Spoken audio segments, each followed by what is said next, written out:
ایک کہانی بڑی پرانی۔ نیکی کا موقع۔ لاہور شہر کی خوبصورتی کا تو ہر ایک ذکر کرتا ہے۔ ہم اس وقت صرف ایک علاقے کی بات کریں گے اور وہ علاقہ ہے کنال پارک۔ یہاں پر وہ مشہور نہر بھی ہے جس کا ذکر لاہور سے آنے والا ہر شخص کرتا ہے۔ دو چوڑی سڑکوں کے بیچ سے گزرتی اس نہر میں تمام سال پانی بہتا رہتا ہے۔ یہ نہر ہندوستان کی سرحد تک چلی گئی ہے۔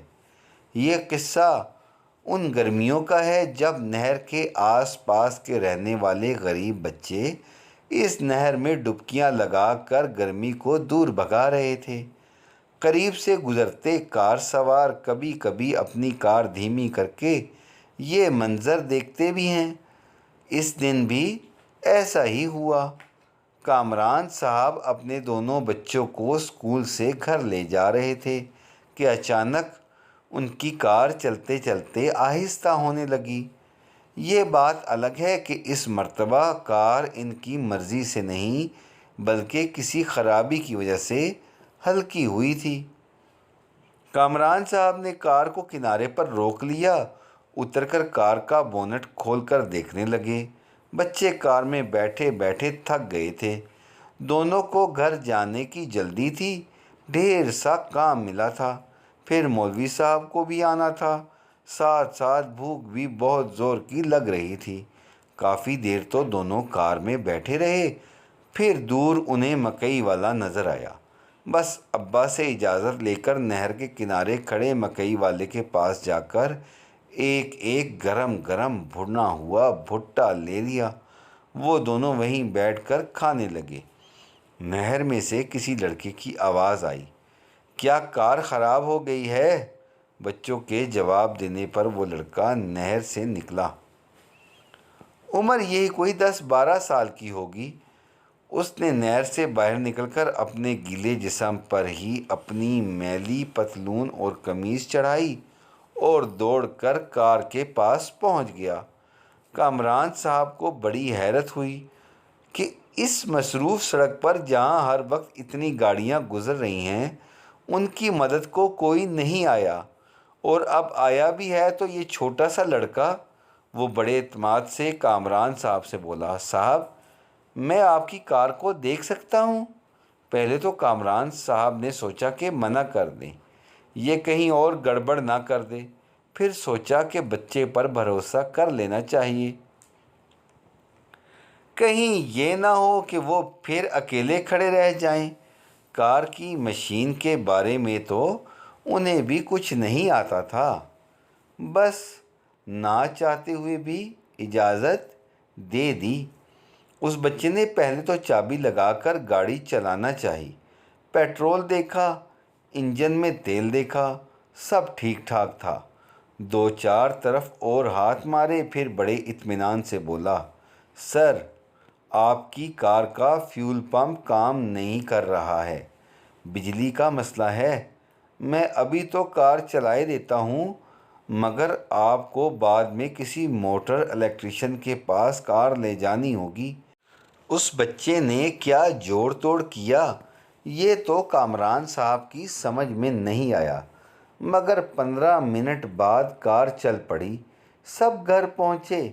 بچے تو تھکے ہارے تھے، جلدی جلدی اپنے کام ختم کرنے میں لگ گئے، مگر کامران صاحب کو بالکل چین نہیں آ رہا تھا۔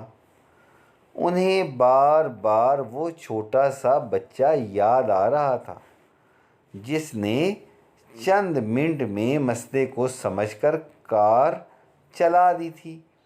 یہ تو اس کے پڑھنے لکھنے کے دن تھے، آخر وہ موٹر مکینک کیوں بن گیا؟ کتنا ذہین بچہ تھا، اسکول بھی جاتا ہوگا یا اپنا پورا دن ایسے ہی گنوا دیتا ہوگا۔ پھر وہ سوچنے لگے، مگر میں کتنا برا انسان ہوں، میں نے تو اس کا نام بھی نہیں پوچھا۔ کامران صاحب کو بار بار یہی خیال آئے جا رہا تھا۔ وہ بغیر کھانا کھائے دوبارہ وہیں کنال کے پاس پہنچ گئے جہاں ان کی کار خراب ہوئی تھی۔ بہت سے بچے ابھی بھی نہر کے اندر نہا رہے تھے، مگر ان بچوں میں وہ بچہ نہیں تھا جس کی انہیں تلاش تھی۔ کار سے اتر کر دوسرے بچوں سے پوچھا۔ ایک بچے نے اشارہ کرتے ہوئے بتایا، وہ دور جو بڑا سا لال اینٹوں کا گھر ہے، وہ لڑکا اس گھر کے چوکیدار کا بیٹا ہے۔ اس کا نام جمیل ہے۔ وہ وہیں اس گھر کے کوارٹر میں اپنے ابو کے ساتھ رہتا ہے۔ کامران صاحب نے اس گھر کی طرف کار دوڑا دی۔ بچہ دروازے کے پاس ہی بیٹھا تھا۔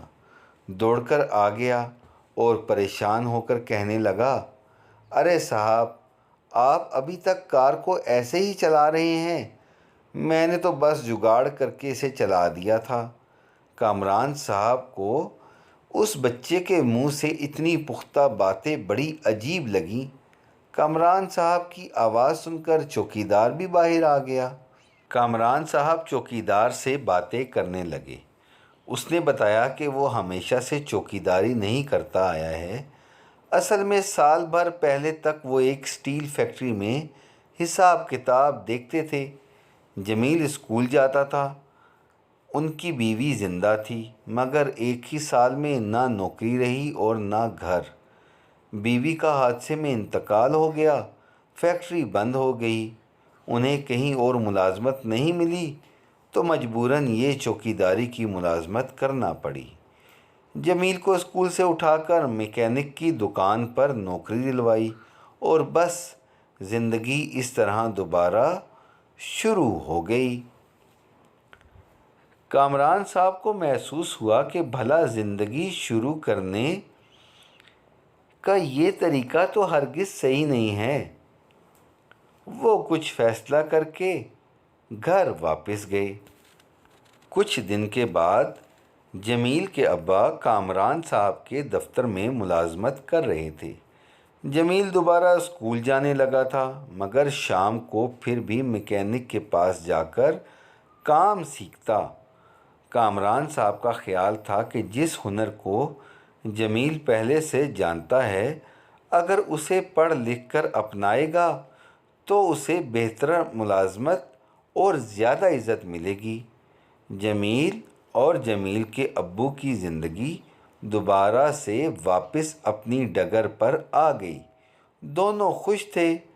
جمیل کے ابو اکثر جمیل سے کہتے کہ نیکی کرنے اور کسی کی مدد کرنے کا کوئی موقع گنوانا نہیں چاہیے۔ کیا پتہ کس وقت اللہ تعالیٰ اس ذرا سی نیکی کے بدلے 1000 گنا زیادہ خوشیاں تمہیں واپس لوٹا دے۔ جمیل کو معلوم تھا کہ اس کے ابو کی یہ بات صرف ایسے ہی نصیحت کرنے کے لیے نہیں کہہ رہے، اس نے تو خود اپنے تجربے سے یہی سیکھا تھا۔